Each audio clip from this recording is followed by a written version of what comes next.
Hello, Northstar here with another Cell to Singularity Let's Play. Now, briefly, um, it's been a little bit since I've done one of these, but not too long, and I do have a buffer, so it might not look like it's been too long. But welcome back, and I'm doing the money exploration here. What does bother me about it is that this exploration is entirely based on, how would I call it? Made up bullshit history? Yeah, I think that fits it very well. Um,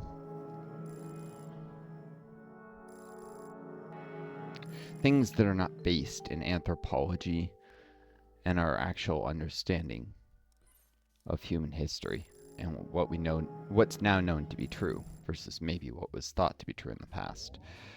Um, so take a look here. It was hunting, gathering, gifting, settling, bartering. Barter is a myth.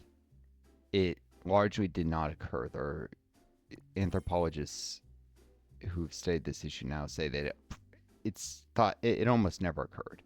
Only in very limited situations of, well, I suppose at least the description indicates trade between tribes, but it was exceedingly rare and more or less didn't occur. Instead, gifting and the gift economy was the main form of almost all human economic activity in the tribal period.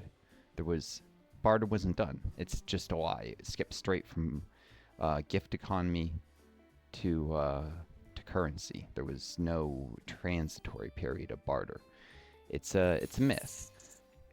I'd like to call it a capitalist myth because capitalists hold most ardently to this idea now, but it's actually a myth that Marx and Engels themselves believed in.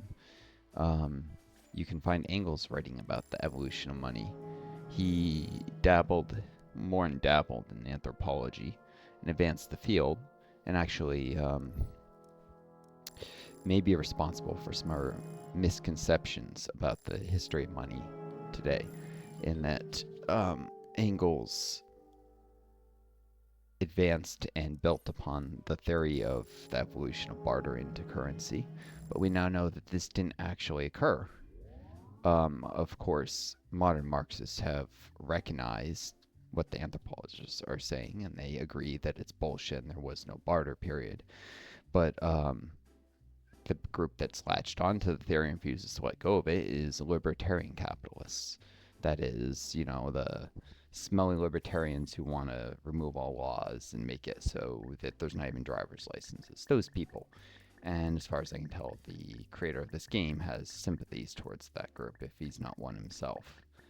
There's a lot of references to bullshit libertarian ideas in the money and philosophy explorations that made me think that Lunch or someone who works with him is a libertarian and full of shit.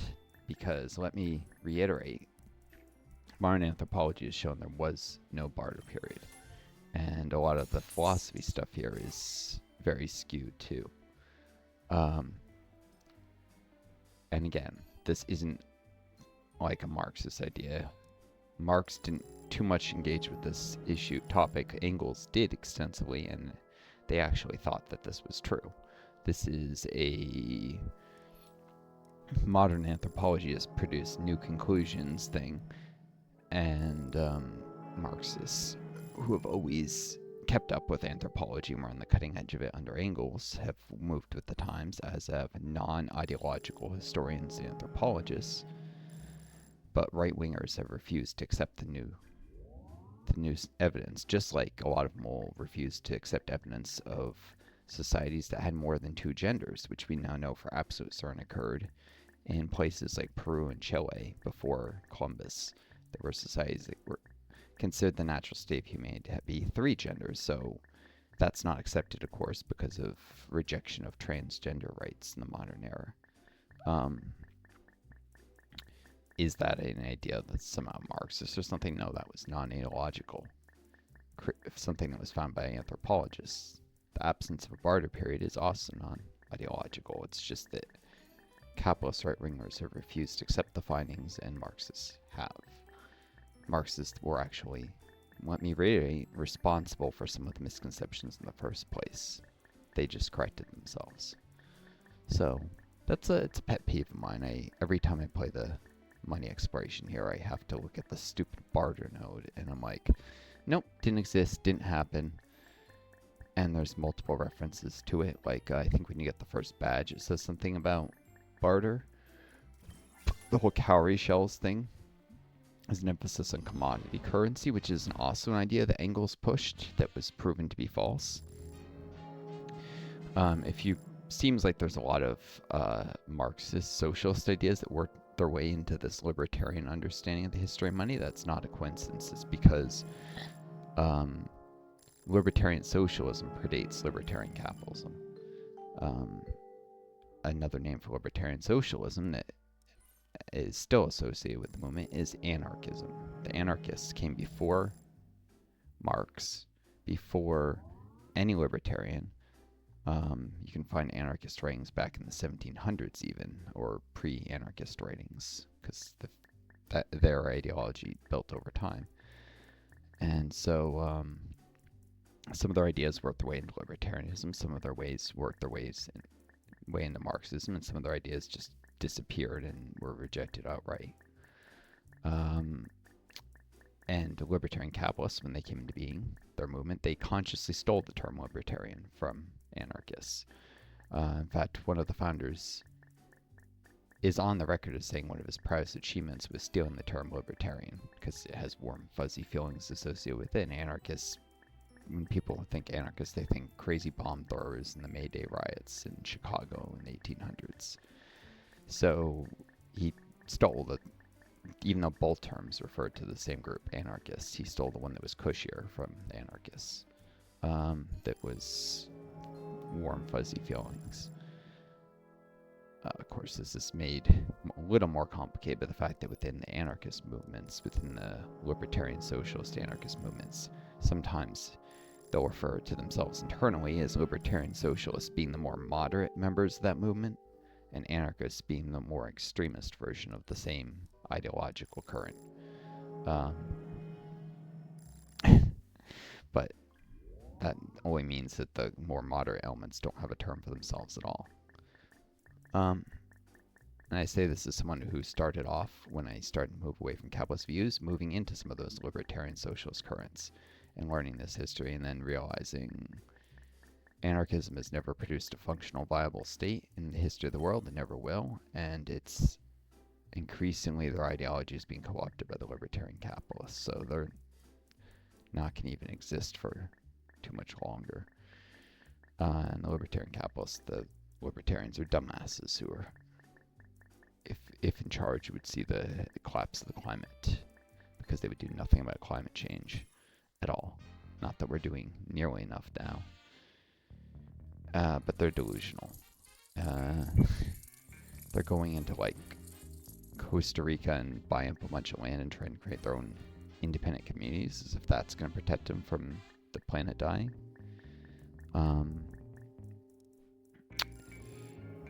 And unfortunately, they have the backing of some very rich people, because they're useful idiots for billionaires who want to see their own taxes cut. But yeah, I had some of these libertarian socialist, more anarchist leanings. I would still be probably consider me a spicy progressive, like would have been a fan of Bernie Sanders. And then COVID hit, then the pandemic hit, and I realized that these kind of politics were going to maintain the survival of a system that was going to throw millions and millions of people beneath its heel and just kill them if the profit served, with how COVID was handled being a very clear example of this. And indeed it was. In fact, I ended up with long COVID myself. Disabled and erased and treated like shit ever since by our system. I'm now having to deal with the Social Security disability insurance system not answering anyone's phone calls, including my own. Apparently it's made the news now that people are waiting more than 2 hours to reach anyone, which I was surprised, but a family member apparently read a news article about this, and they hadn't believed what I told them about not being able to reach him on the phone until they read a news article about it. It's like, why wouldn't you just believe me when I told you? I've always been honest. I've always been accurate reporter of events. This is more this individual being kind of shitty and never believing anything I say and kind of being abusive. So, yeah. But now I'm dealing with that, and they're missing some of my work history. Like, there's whole years where I was working, sometimes 2 jobs at a time, and they have no work history recorded. And they're not, per the written policy, I'm not allowed to fix that because it's been a little more than 3.25 years is the time limit on fixing missing work history, which is insane. When I was like 27 and I was hitting the expiration date for that, I was busy with other things, not trying to see if some government agency had correct records I didn't even know had this deadline to correct missing work history. And now they're screwing me, even though I've worked from 21 to when I became disabled at 30. I would have had to work 5 years, and I did work 5 years. And if they're missing like 3 years of that, of work history, 3 or 4, and there were periods of unemployment because I was stuck in a rural area. So on top of that, then they screw me out of what I earned. I worked the majority, I worked like 7 out of those 10 years. It was also in school, grad school for part of it. I was working during grad school, and the period of not working was actually after grad school, not during it. And working enough that I should have earned work credits while I was in grad school. But they're missing most of the grad school work I did. Like, they leave a tiny sliver of it. It's like the very last paycheck I received for one job. And then they're missing all the other graduate employment I did. It's ridiculous. But I realized capitalism was a shit system and it was going to murder people as soon as COVID hit, and I saw how it was being handled. I had a background in viruses, so I knew that COVID had to be taken much more seriously.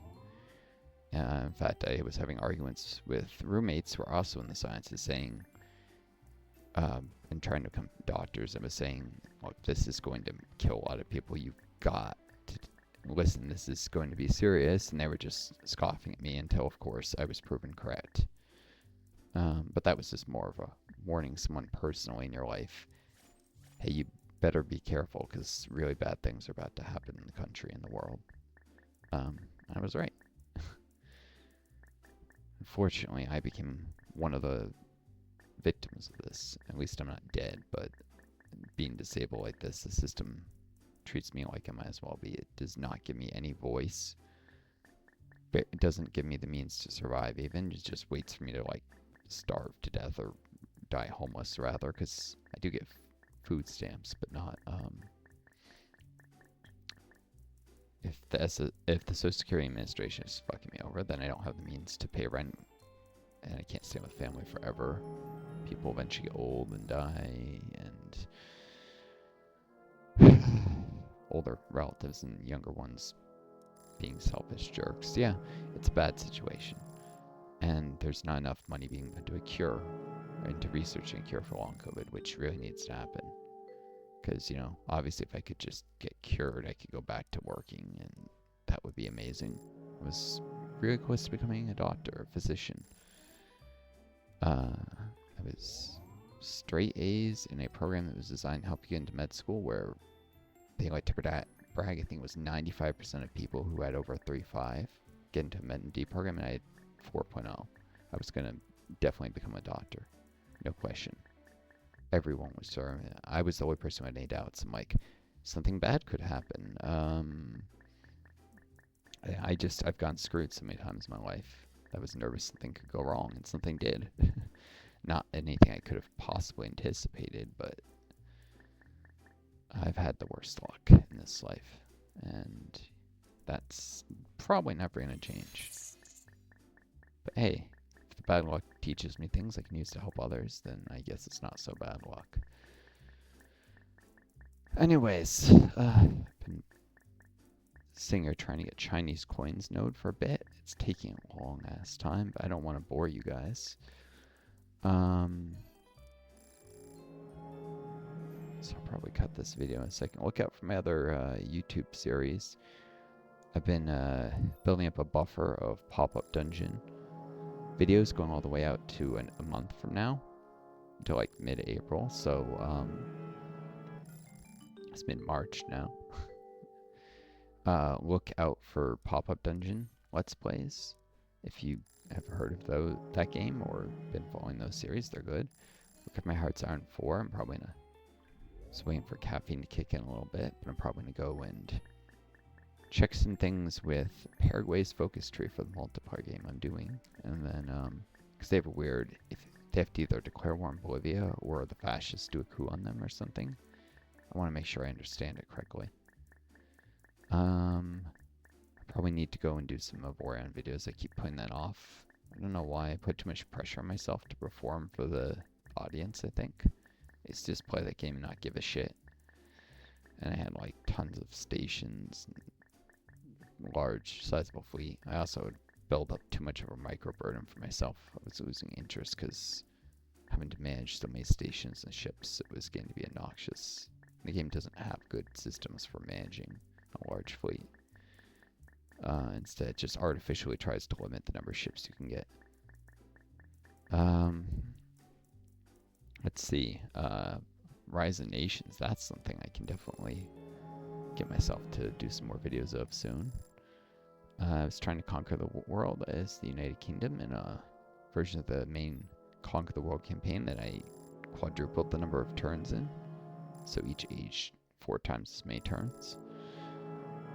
And, excuse me, using that as kind of a training campaign to get better at the game before taking on the Cold War campaign, where I was going to try and unite the world as the Soviets. Because as much as they were great guys, ruthless and cold-hearted at times, the United States has proven that it's truly was the bad guys in the Cold War. We've done 4 genocides, 2 of them since the end of the Cold War, 2 during. I'm referring, of course, to Indonesian and Bangladeshi genocides, both done by U.S. puppet regimes during the Cold War, and provided diplomatic coverages like Gaza and Israel.